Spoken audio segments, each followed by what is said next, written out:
મનોજ ખંડરિયા સાહેબે લખેલું કે મને સદભાગ્ય કે શબ્દો મળ્યા તારે નગર આવવા, આ ચરણ લઈને દોડવા બેસું તો વર્ષોના વરસ લાગે. જે શબ્દોથી પોતાની જાતને શણગારે છે, જેના માટે શબ્દ જ બધું જ છે. કહેવાય છે કે શબ્દ તો બ્રહ્મ છે, અને આ શબ્દ જ્યાંથી આપને મળે છે એવા પુસ્તકો. અને એ પુસ્તક પ્રેમીઓનો દિવસ એટલે કે આજનો આ વિશ્વ પુસ્તક દિવસ.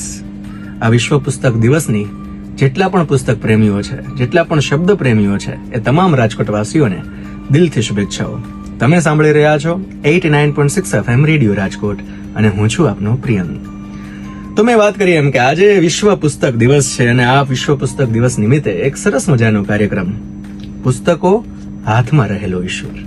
આ વિષય ઉપર સરસ મજાની વાત કરવા માટે આપણી સાથે જે વક્તા છે એના વિશે પરિચય આપું એ પહેલા જ એટલી વાત કહી દઉં કે એ માણસ સાહિત્યના છે, શબ્દના છે, અને અમારું સૌભાગ્ય છે કે આજે એમને આ દિવસે પોતાનો કિંમતી સમય કાઢીને અમારી સાથે કંઈક વાત શેર કરવા માટે આપણા રેડિયો ઉપર ઉપસ્થિત છે.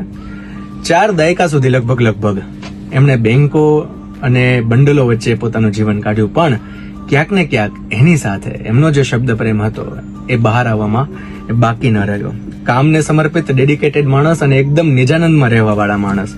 મજા આવે એ કરવાનું, પુસ્તક વાંચવાની, લખવાનું, કંઈક જે આવે છે ક્રિએટિવ એ બહાર કાઢવાનું. એવું કહેવાય છે કે જેને શબ્દ સાથે પનારો હોય, જેને શબ્દ સાથે પ્રેમ હોય, એની સાચી સંપત્તિ તો પુસ્તકો જ હોય. એવી અનેક સંપત્તિ એમની લાઇબ્રેરીમાં છે. લગભગ 1000 કરતા પણ વધારે પુસ્તકો તેમણે રાખેલા છે, અને સાથે સાથે જે એમને શબ્દો સ્ફુર્યા છે, જે એમને વાતો સ્ફુરી છે, એમાંથી ક્યાંક એ વાત અહીંયાથી ઉતરીને કલમમાં ઉતરી છે. એવી એણે 2 ગ્રીનલીફ અને ચબરખી કરીને પોતાના પુસ્તકો બહાર પાડ્યા છે. એટલી બધી કવિતાઓ લખી છે કે ધારે તો એ કાવ્ય સંગ્રહ પણ ટૂંક સમયની અંદર બહાર પાડી શકે છે, અને આપણે તો આશા રાખીએ કે બહાર પાડે, જેથી કરીને એમની કવિતાઓ આપણા સુધી પહોંચે. વધુ કશું જ ન કહેતા, પ્યોર સાહિત્યના માણસ, શબ્દના માણસ, શબ્દ સાધક જેને કહી શકાય એવા શ્રી પ્રણવભાઈ ત્રિવેદી આપણે વચ્ચે ઉપસ્થિત છે 89.6 FM રેડિયો રાજકોટ હતી. હું આપનું હાર્દિક સ્વાગત કરું છું. નમસ્કાર સાહેબ. નમસ્કાર સાહેબ. આજે પુસ્તક દિવસ છે, તો તમે જ્યારે આવી રીતે અમારી સાથે ઉપસ્થિત હો, કેટલા પુસ્તકો તમે વાંચ્યા હશે? અને મેં વાત કરી એમ કે કોઈ એક વક્તા હોય, એક ઉદ્ઘોષક હોય, એક લેખક હોય કે પછી સાહિત્યનો જીવ હોય, એના માટે પુસ્તક એ સર્વસ્વ છે. અને આપણો વિષય એટલો સરસ છે કે પુસ્તકો હાથમાં રહેલો ઈશ્વર. તો આ જે વિષય જેને આપ્યો છે એના માટે આ પુસ્તક શું છે? પુસ્તકો, આપણે સાચી વાત કહી કે જીવતા જાગતા ઈશ્વર છે, અને પુસ્તકો વગરનું જીવન એ કદાચ એક રોબોટ જેવું જીવન થઈ જાય છે. સંવેદના અને પુસ્તકોને સીધો સંબંધ છે. માણસ સંવેદનશીલ હોય, માણસ સમજદાર હોય, એ બધાનો આધાર પુસ્તક જ છે. અને સરસ આપણે જે શીર્ષક આપ્યું છે કે પુસ્તકો હાથમાં રહેલો ઈશ્વર, એટલે એના માટે હું એક વાત દ્રષ્ટાંત તરીકે કહેવા માંગીશ કે આજથી 20-25 વર્ષ પહેલા ચિત્રલેખા મેગેઝિનમાં તારક મહેતાના ઊંધા ચશ્મા એક વિભાગ તરીકે આપણે વાંચતા. ત્યારે આપણે વાંચતા, હું વાંચું, તમે વાંચો, બીજા મિત્રો વાંચે, ત્યારે દરેકના મનમાં જેઠાલાલનું પાત્ર અલગ હતું. જ્યારે દ્રશ્ય શ્રાવ્ય માધ્યમ આવ્યા પછી અને ટીવી ઉપર એ શ્રેણીના સ્વરૂપમાં આવ્યા પછી જેઠાલાલ એક થઈ ગયો. એટલે એનો અર્થ એ છે કે પુસ્તકમાં તમારી અંદર એક વિશાળ સૃષ્ટિની રચના કરવાની તાકાત રહેલી છે. તમારી પોતાની સૃષ્ટિ, તમારી આગવી સૃષ્ટિ, જે તમારી બાજુમાં રહેલી વ્યક્તિને એની સાથે કોઈ નિસ્બત નથી, એવી તમારી પોતાની સૃષ્ટિ તમારા મનમાં રચવાની તાકાત એક પુસ્તકમાં રહેલી છે. અને પુસ્તક એક હું વાંચું, તમે વાંચો, અન્ય કોઈ વાંચે, ત્યારે દરેક વખતે એને પોતાના જુદા જુદા અર્થો મળવાના છે, જુદા જુદા આયામો મળવાના છે. એટલે જ પુસ્તક વાંચન છે ને, એ તમારી વિચાર પ્રક્રિયાને શુદ્ધિકરણનું કામ કરે છે. પુસ્તકો વાંચવા એ કદાચ શ્વાસ લેવા જેટલી જ આપણી જરૂરિયાત હોવી જોઈએ.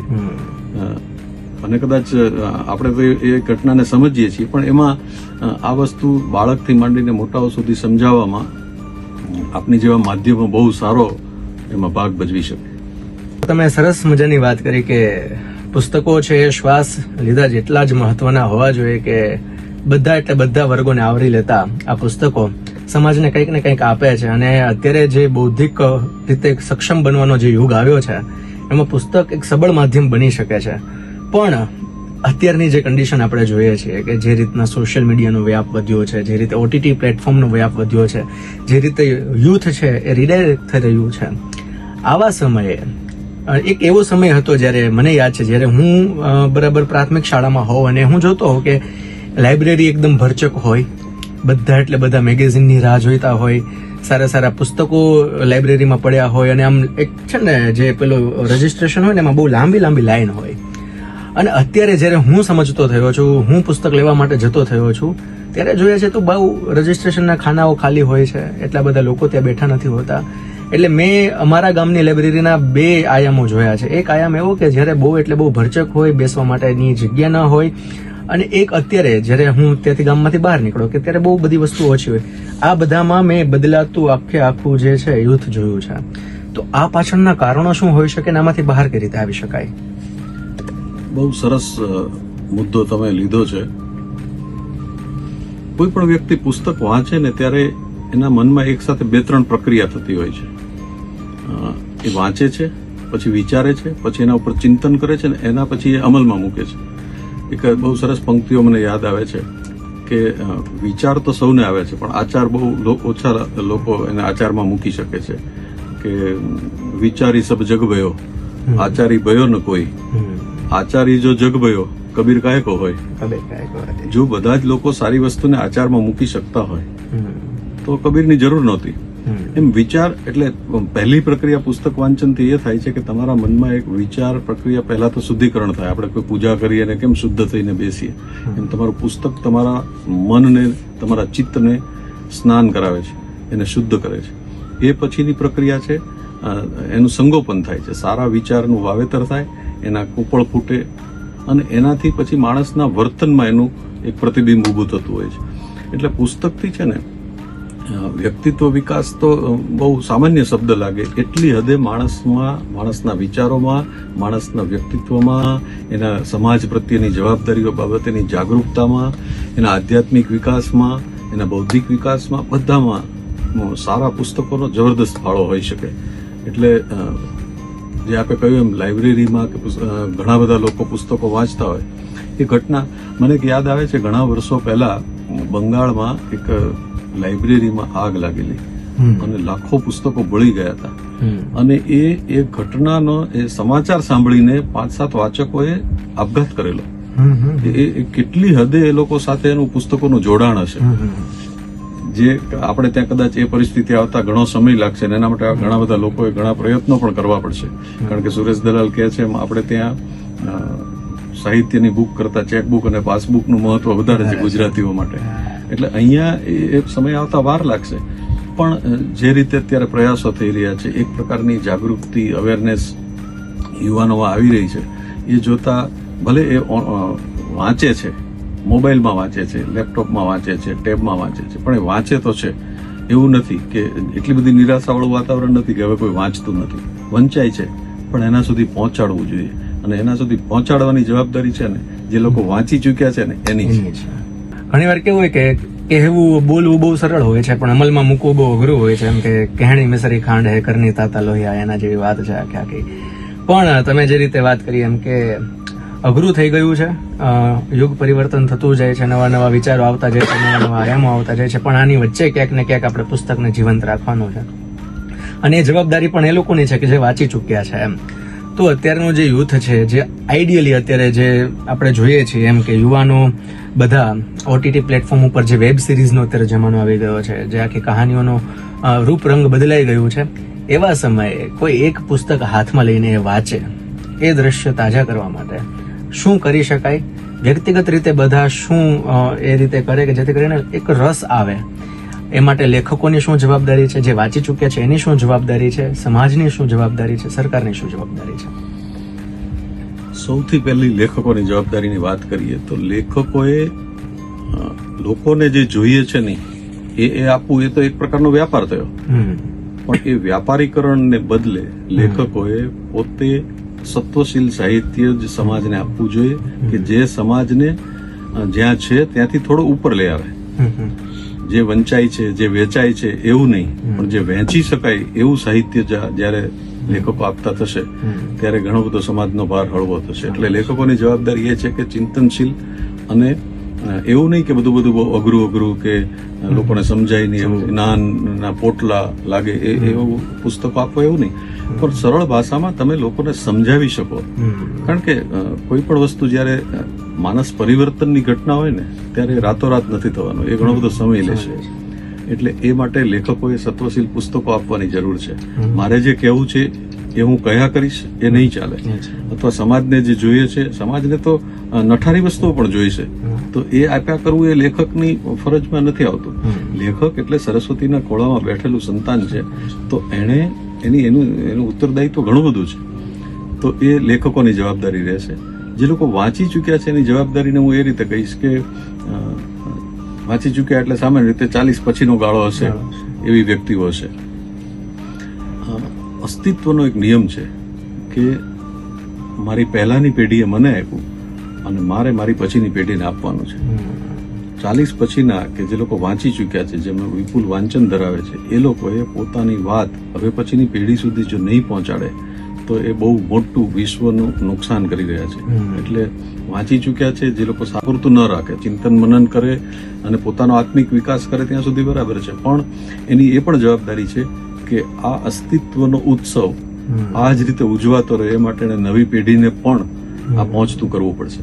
કદાચ એના ફોર્મેટ બદલાઈ શકે, સ્વરૂપ બદલાઈ શકે, જે સ્વરૂપે એ લોકો સમજી શકે, આવકારી શકે એવા સ્વરૂપે, પણ આ સુંદર વિચારોનું ભાથું, સમજણનું ભાથું, આ બધું જે લોકો વાંચી ચૂક્યા છે એમણે આપવું પડશે. હવે વાત રહી સરકારની જવાબદારીની.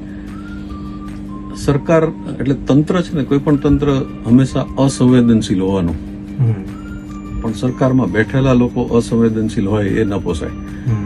આપણા વડાપ્રધાન નરેન્દ્રભાઈ અહીંયા જયારે મુખ્યપ્રધાન હતા ત્યારથી એમણે એક શરૂ કરેલું કે હવે બુકેનો જમાનો નથી, બુકનો જમાનો તમે શરૂ કરો. તમે મંચ પર બેઠેલા મહેમાનોને બુક આપો, બુકે નહીં આપો. તો આ વસ્તુ સમાજના દરેક સ્તરે હવે સ્વીકારવાની જરૂર છે કે પુસ્તકોનો જેટલો અમદાવાદમાં લગભગ આજે 24 જગ્યા પુસ્તક પરબ ચાલે છે. દર અઠવાડિયે, દર રવિવારે એક દિવસ માટે એ લોકો એક સાથે 100, 200, 500 પુસ્તકો પાથરીને બેસે છે. બધા સ્વયંસેવકો છે અને એમાં કોઈ પોતાનો સ્વાર્થ નથી. એ ત્યાંથી લોકો લઈ જાય છે, કોઈ નોંધણી નહીં, કોઈ રજીસ્ટ્રેશન, કયું પુસ્તક કોણ લઈ ગયું, કશું જ નહીં. પ્રમાણિકતાપૂર્વક એ લોકો પુસ્તક પાછું પણ આપી જાય છે અને બીજું લઈ જાય છે. આવું 24 જગ્યાએ પુસ્તક પરબ ચાલી રહી છે. તો આ કરવાનું કામ જે સમાજે ઉપાડી લીધું છે એમાં થોડો સરકારનો સહયોગ એ રીતે જોઈએ કે લાઇબ્રેરીની સંખ્યા, પુસ્તકાલયોની સંખ્યા વધારવી પડશે અને પુસ્તકો ને પ્રમોટ કરવા માટે સરકારી માધ્યમોએ આગળ આવવું પડશે. આ બે વસ્તુ સરકાર કરી શકે તો મને એમ લાગે છે કે પુસ્તકોમાં જે તાકાત છે ને, છુપાયેલી તાકાત છે દુનિયાને બદલવાની. જેમ ચાણક્ય શ્રેણીમાં એવો એક સંવાદ હતો કે શિક્ષક કભી સામાન્ય નહીં હોતા, એમ પુસ્તક પણ કોઈ દિવસ સામાન્ય ન હોય. ભલે તમે, હું તો યુવાન મિત્રોને એ કહું કે તમે લેપટોપમાં કે ટેબમાં કે મોબાઈલમાં તમે કોઈ પુસ્તક વાંચશો, પણ પુસ્તક સ્વરૂપે તમે જ્યારે હાથમાં લેશો, કારણ કે કાગળ છે ને એ વનસ્પતિમાંથી બનેલો છે, અને વનસ્પતિ છે ને એ ચૈતન્યનો અંશ છે. શંકરાચાર્યના અદ્વૈતવાદને યાદ કરીએ ને તો આપણે બધા જ એક ચૈતન્યના જ અલગ અલગ હિસ્સાઓ છીએ. અંતે તો એમનું એમ હોય જે નરસિંહ કહે છે. તો પુસ્તકમાં એ તાકાત છે, કારણ કે એ વનસ્પતિનું સંતાન છે. કાગળથી બનેલું પુસ્તક એ વનસ્પતિનું સંતાન છે, અને એ મારા હાથમાં જ્યારે હોય ત્યારે હું વૈશ્વિક ચેતના સાથે ક્યાંક મારો તાર જોડું છું હાથમાં પુસ્તક રાખીને. આ ઘટના, આ વસ્તુ આપણે આપણા યુવાનો સુધી પહોંચાડવી પડશે કે જો પુસ્તક હાથમાં લેવાથી જ તમને એમ થતું હોય કે મને ઈશ્વરનો સાક્ષાત્કાર થયો, એ પળ સુધી જો આપણે યુવાનોને લઈ જઈશું ને પછી બહુ કશું કરવાનું રહેતું નથી. પછી આ એક આપોઆપ પ્રક્રિયા છે.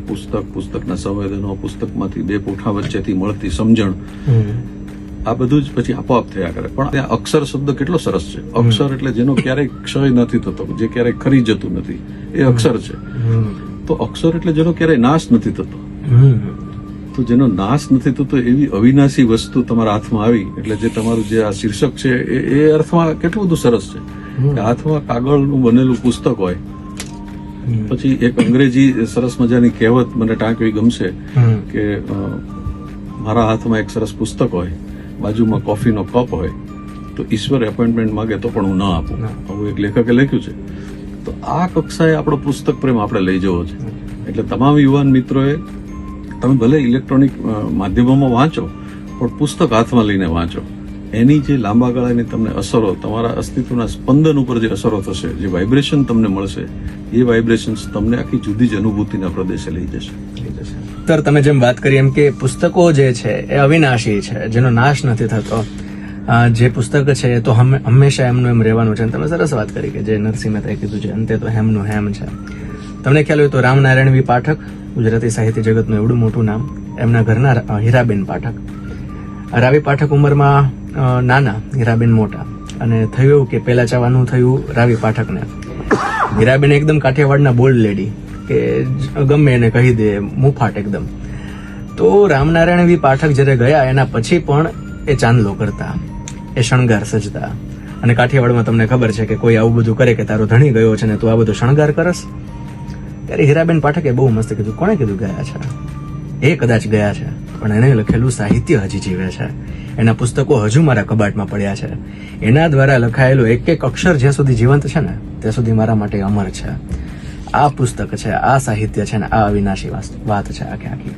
તો જ્યારે આવું પુસ્તક, આવું સાહિત્ય આપણા ગુજરાતને મળ્યું હોય ત્યારે આપણી સહિયારી જવાબદારી બને છે કે એને જીવંત રાખવું એમ. તો જ્યારે આપણે અંતિમ દોર તરફ જઈ રહ્યા હોય ત્યારે તમારું શું કહેવું છે, જેટલા પણ અત્યારે બધા વાચકો છે એના માટે, અને જે લોકો નથી વાંચતા એના માટે, કે શા માટે પુસ્તક જરૂરી છે? આ હાથમાં રહેલા ઈશ્વરને આપણે કેમ પામવું? પુસ્તકને હાથમાં લેવાથી જ એક અનુભૂતિનું વિશ્વ સર્જાતું હોય છે, એવું મેં કહ્યું. પણ યુવાનો પુસ્તક લીધા પછી, અને જેની પાસે પુસ્તક છે એ બદલે વાચકો, વહેંચકો બને, એ બહુ જરૂરી છે. મને ગમતું પુસ્તક, મને પુસ્તક વાંચ્યું, મને ગમી ગયું, તો મારી એક નૈતિક ફરજ એ બને છે કે મારે એની 2 નકલ લેવી જોઈએ. એક હું મારા સંગ્રહ માટે રાખું અને બીજી હું મિત્રોને વાંચવા આપું. આ કોઈ બહુ મોટું મૂડીરોકાણ નથી, પણ 200-250 રૂપિયાનું એક પુસ્તક મારા હાથમાં આવે, હું 2 નકલ લઉં, તો એક એવા હું જીવનભરમાં 50 પુસ્તકો કે 100 પુસ્તકો ફરતા કરી દઈશ, તો એક નાનકડી લાઇબ્રેરી જેવું જ કામ કરશે. કારણ કે હવે પુસ્તકાલયોનું સ્વરૂપ પણ બદલવું પડશે, તો આ પણ એક પુસ્તકાલય જ બનશે. અને જેને આપી એને કહીને આપવાનું છે કે તું વાંચી લે, એટલે તારી પાસે ન રાખીશ એને આગળ. એટલે આ તો પેલી અગરબત્તીની સુગંધ જેવું છે કે ફેલાતી રહેશે, એમ આગળ વધતી રહેશે. એટલે યુવાન મિત્રોને મારી ખાસ આગ્રહ છે, ખાસ અપીલ છે કે જ્યાંથી જે મળે એકવાર વાંચો. વાંચવાની ટેવ પડશે ને, એ વાંચનનું વ્યસન જ્યાં સુધી આપણે નહીં કેળવીએ, કારણ કે બીજા વ્યસનો તો શરીર અને આનંદ કે આપે અને નુકસાન પણ કરે છે. જ્યારે આ વાંચનનું વ્યસન એવું છે કે મન, બુદ્ધિ, ચિત્ત, આ ત્રણેય વસ્તુને ઘણું બધું સંવર્ધન કરી અને એને આગળ લઈ જશે. એટલે સારા પુસ્તકોનો સંગાથ કરવાનો અને બીજા લોકોને પણ આમાં ઇન્વોલ્વ કરવાના, આ 2 જવાબદારીઓ યુવાનો જો સંભાળશે તો મને નથી લાગતું કે પછી જે લોકો વાંચી ચૂક્યા છે એ લોકોએ કંઈ બહુ વિશેષ ચિંતા કરવાની. કારણ કે આ તો પેલી મશાલ દોડ છે. એક વ્યક્તિ દોડી લે, પછી બીજાને મશાલ આપે, એ દોડી લે, પછી ત્રીજાને મશાલ આપે. એ જે કામ છે એ એક પેઢીનું પૂરું થાય, પછી બીજી પેઢીનું શરૂ થાય છે. પણ એ શરૂ ન થાય ત્યાં સુધી આગલી પેઢીની જવાબદારી છે કે શરૂ કરે. એટલે યુવાન મિત્રો, ખૂબ વાંચો અને વાંચો. ચોક્કસ સાહેબ, તમે જેમ વાત કરી એમ કે આ 2 જવાબદારી પૂર્વક નિભાવવાની છે. એટલે સરસ આખી વાત છે. અને આમ પણ મેં એક જગ્યાએ વાંચેલું કે પેલી 2 સમજુ બકરીની વાત હતી ને, કે માથે ટપીને વહી ગઈ, પછી ખબર પડી કે એની સમજણ ક્યાંથી આવી. કોકે એને ફોલો કરીને ખબર પડી કે પુસ્તકાલયમાં જે પુસ્તકો બધા જૂના થઈ ગયા હતા, બહાર ઢગલી પડતી હતી, એના પાના ચાવતી હતી, એટલામાં એનામાં સમજણ આવી હતી. તો આ સમજણની વાત છે, પુસ્તકની વાત છે, અને આપણે સરસ મજાની આખી આ વાત અમારી વચ્ચે મૂકી છે. અમને આશા છે જેટલા પણ લોકો આ પોડકાસ્ટ, આ ઇન્ટરવ્યુ સાંભળ્યો હશે, એનામાં ક્યાંક ને ક્યાંક એના ખૂણામાં તો ખૂણામાં એક પુસ્તક પરત્વેનું સંવેદન અને પ્રેમ જાગ્યો હશે. જો એ પ્રેમ જાગ્યો હોય તો જલ્દીથી જ તમારા નજીકના લાઇબ્રેરીમાં જજો, એક ગમતું પુસ્તક અથવા તો કોઈ પણ એક વિષયનું પુસ્તક ઉપાડજો, શરૂઆત કરજો. ઘણીવાર શરૂઆત કરવી પણ બહુ મોટી વાત હોય છે. માટે આજે ખાસ અમારી વચ્ચે પોતાનો કિંમતી સમય લઈને આજના દિવસ ઉપર પોતાની વાત મૂકી, પોતાના આખા જીવનનો અનુભવ એ નિચોડ અમારી સમક્ષ રજૂ કર્યો. એ બદલ 89.6 FM રેડિયો રાજકોટથી સાહેબ હું આપનો આભાર વ્યક્ત કરું છું કે આપણે સરસ રીતે આ બધી વાતો મૂકી. તમારી જર્નીમાં તમે જે કંઈ પણ વાંચ્યું છે એના અંશો મૂક્યા, સરસ મજાના કોટેશન મૂક્યા, અને સરસ મજાની આખી આ વાત અમારી વચ્ચે રજૂ કરી બદલ ફરી એકવાર આપનો ખૂબ ખૂબ આભાર. નમસ્કાર, મળતા રહે. રાજકોટની આ FM ચેનલને મારી ખૂબ ખૂબ શુભેચ્છાઓ અને યુવા મિત્રોને ખાસ આગ્રહ કે આજે વિશ્વ પુસ્તક દિવસની ઉજવણી એક પુસ્તક ખરીદીને કરે તો એ સાર્થક ગણાશે. ખૂબ ખૂબ શુભેચ્છાઓ. નમસ્કાર.